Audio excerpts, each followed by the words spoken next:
या माणसामुळे आपल्या देशाला मिळाले हे राष्ट्रचिन्ह. कसं काय?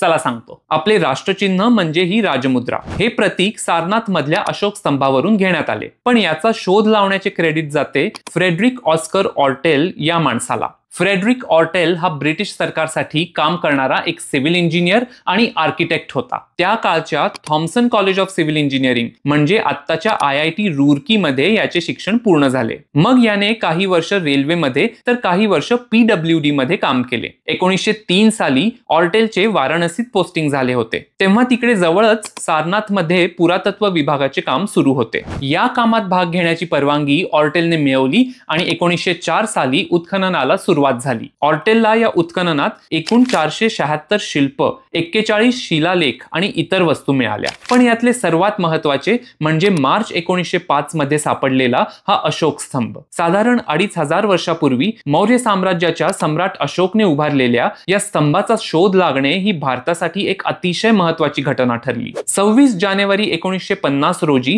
देशाच्या पहिल्या प्रजासत्ताक दिनी हे राष्ट्रीय चिन्ह म्हणून स्वीकारण्यात आले. पुढे जेव्हा फ्रेडरिक ऑर्टेल रिटायर झाला आणि पुन्हा इंग्लंडला गेला, तेव्हा त्याने त्याच्या घराला सारनाथ हे नाव दिले.